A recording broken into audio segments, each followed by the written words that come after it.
I'm Puyan from Scratchpad. We've got Corp here with us as well. Hello, I'm back. I'm really excited for our guest and conversation today. We got Brian Burns. I'd consider a legend. Personally, I'm a big fan. I think over the years, having watched what you share and put out in the world, Brian, I've learned a lot from what you do. So I'm just excited you're here and to hear your story and things you can share with us. Well, it's great to be here. Well, let's talk about how he went from like being a nerd to being cool. I mean, going from like engineering to sales, I guess is what I'm trying to say. Well, that was a lot easier than you would think because back in the day, they didn't have pre-sales people. So the sales reps would just go around to the engineers, and I was the the best dressed one, or the one willing to travel. So they take me. So I was the SE. And one night at dinner, we were talking about. I always thought engineers made the most, and I quickly learned that that was not true. And I was money motivated, and their base salary was my target income as an engineer. And I was like, I can do what they do. I can set up a meeting and present or introduce myself and go up there and talk about the products. That was why I got into sales. I think you're the first person I've talked to, or at least that we've had on this show, that has gone from engineering to sales. Yeah, definitely. Usually it's I have no idea what I'm doing. I landed in sales. I was recruiting, ended up in sales, something else to sales. Engineering to sales is an interesting jump. Well, I loved engineering, but I liked the control over my income. Both my parents were in sales, so I knew what it was about. But at the time, in Boston, the help wanted ads was 29 pages of software engineers and 1 page of everything else. So if you wanted a job, you can make great money. And I got addicted to it. I loved it. Tell us about that transition. So you saw that you were an engineer, you're going on these trips with salespeople, you're like, wait a minute, they're making much more than I am. I think I can do this. Well, I basically, one of the salespeople quit, and I went up to the VP of sales and introduced myself and said, I'd really like to apply for that opening. And like any great sales leader who doesn't want to recruit, says, you got it. Yeah, yeah, yeah. Someone internal, why not? Did you have like a welcome to sales moment where you're like, oh, this isn't engineering anymore? Like, oh, Oh, this yeah. is not Yeah. quite what I thought. Well, the first hang up, Yeah, it was pretty brutal. And I was a runner then. I went and did 5 miles after that. Right? So I needed to, because that was pretty rude and crude. yeah, It was an awakening. But what also was different was how I got treated, right? Because I went from almost prima donna status, where you came and went as you wished, rode yeah, my bike, had a ponytail, and all of a sudden people were telling me to cut my hair. You got to drive to work. You have yeah, to. yeah. So, but, you know, I tripled my income in 1 year. So it was a great feeling for a guy in his 20s. Yeah, I don't know if the ponytail would have worked in face-to-face sales at the time or now either, It but didn't. It didn't work. And it was just, some sounds like talent. it literally paid off. Why do you think like the modern tech world has gone to this model of breaking all these roles down so like aggressive? Because to me, it just seems like a cost that people can't like have some new accounts, but also like renew current customers. And I know like you want hands on, but it doesn't. I don't know. It seems like we're trying to specialize things that don't necessarily need specialization all the time. Well, it fits in some cases. I mean, because Some like cases for sure. the SDR role is just the renaming of what we used to call inside sales. But, what does everybody do? They copy the unicorn. Oh, so it works for Salesforce. It's got to work for me. There's only two differences. You're not Salesforce, and it's not 2003. Oh no, one of the things I've appreciated most about the content that you're putting out. I mean, by the way, we should talk about that because I think you were one of the early creators. And we're seeing a lot more creators now. But your points are just so sharp; they are so spot on.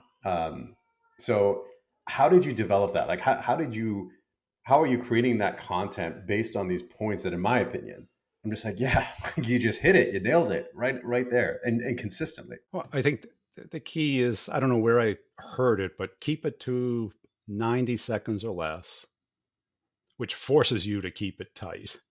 That's not a lot of time because a lot of people are introducing themselves, telling a little bit too much of a story. So you got to grab their attention. And basically, how I learned it was trial and error. You know, it was about what 2018 that LinkedIn started video, and even the iPhones at the time, didn't have image stabilization and stuff, so you had to do a lot of post production to try and get it to look reasonable without anyone getting seasick. And then you read the comments so, over it, so you can basically take a similar point and make many different videos about it from different angles, but trying to think about what's the other person or somebody, the hater, going to say about this and try and crush it preemptively. Who are your biggest haters and why? Yeah. Every sales rep in the Yes. UK hates me. I Oh, don't. really?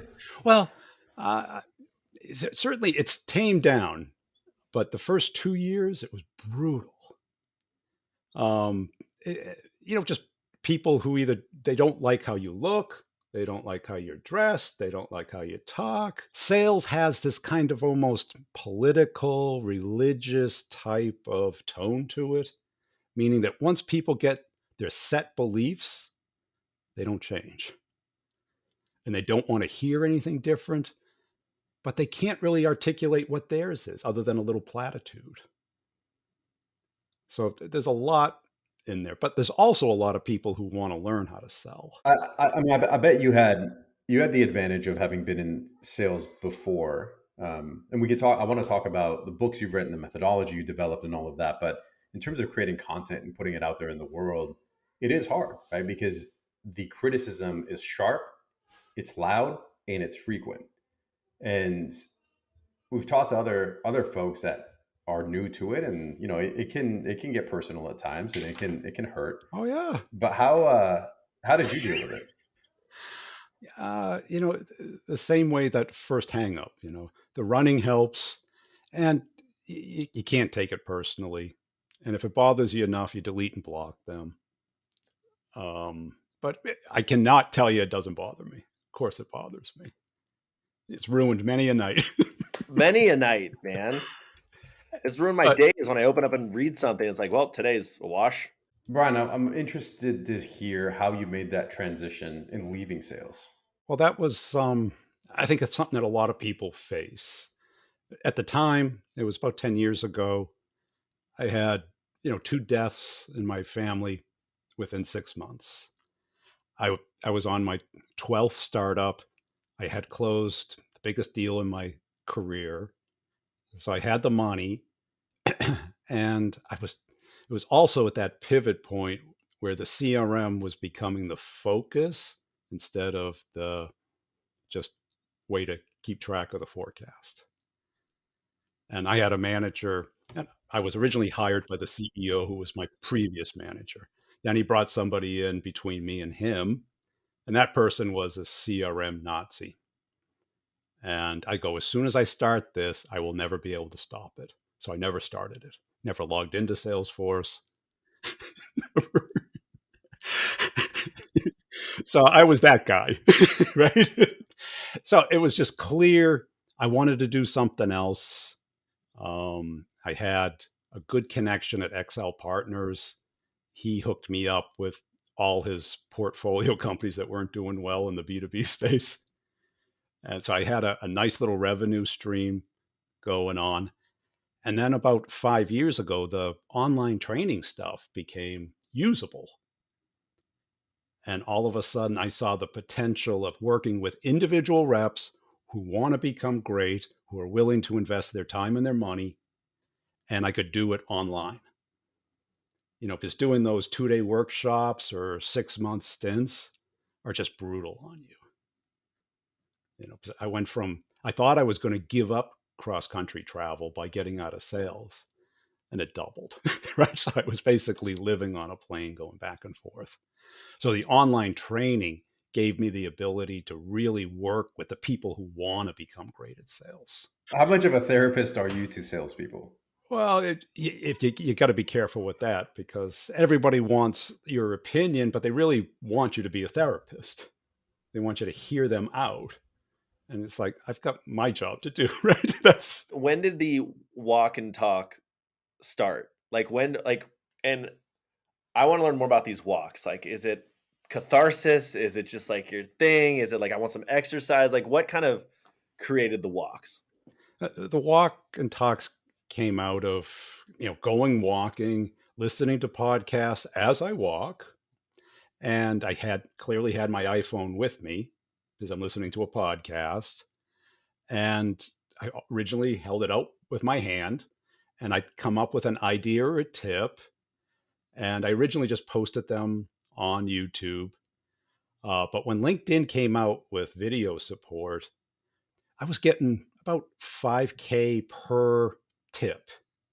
But one day I go, why don't I just let my personality come out? The sarcasm and the disgruntledness, the Boston type of, cutting to the core of it.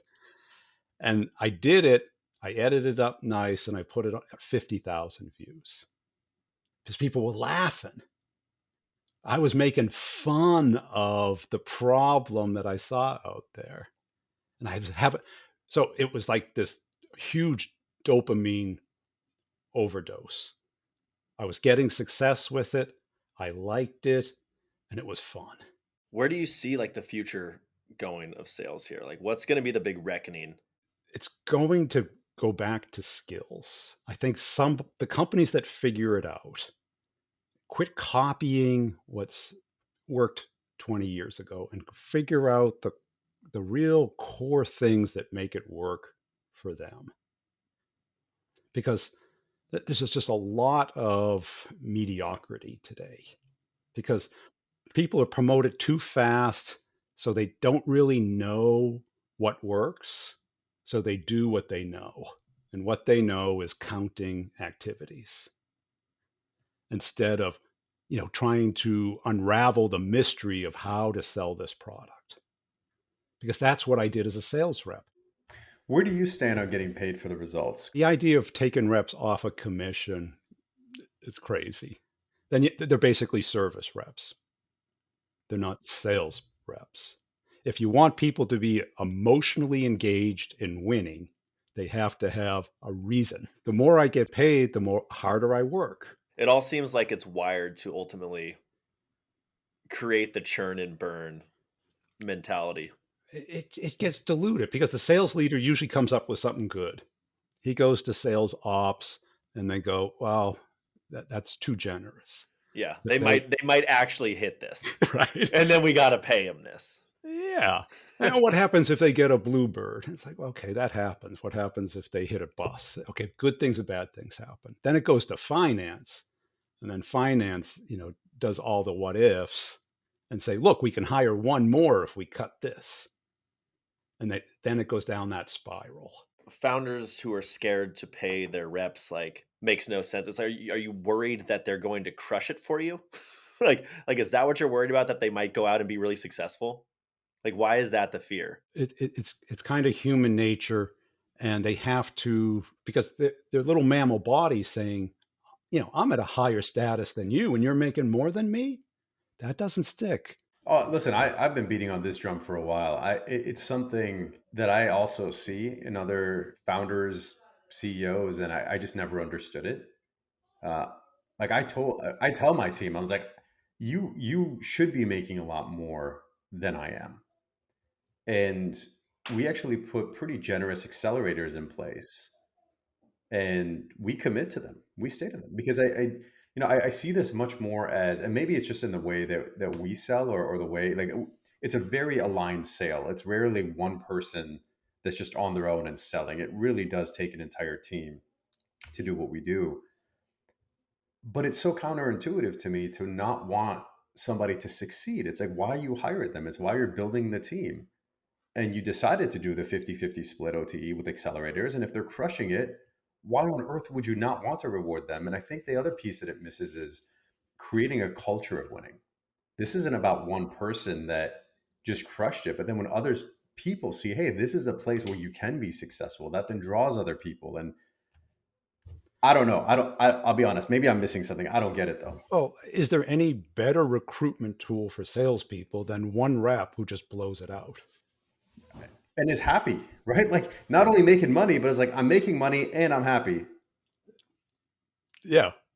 Instead of what we're seeing today is everybody jumping every 12 to 18 months. And what do you get when you do that? Who wins in that? The rep doesn't win. The company doesn't win. All right, Brian, we like to ask the same question to everyone that comes to the show here. So number one is what's your hype song? Whether it's about to go on that walk and drop some tips on the video or get into that call that VP for the 33rd time. It's probably It's a Beautiful Day by U2. How about the opposite though? How about your like recovery song after a ruinous day? Terrible Probably day. this one's been mine my whole life. You Will Survive. Yeah, I mean, that's what I think a lot of SDRs need to know, that they will survive. Well, Brian, thank you for joining us. This was great. I look forward to seeing more of your content. Really quick, we always let people plug everything and anything they got. Where can people find you? What should they buy now? What should they download? Yeah, you can find me on LinkedIn, Brian G. Burns, podcast, Brutal Truth about sales and selling. Same thing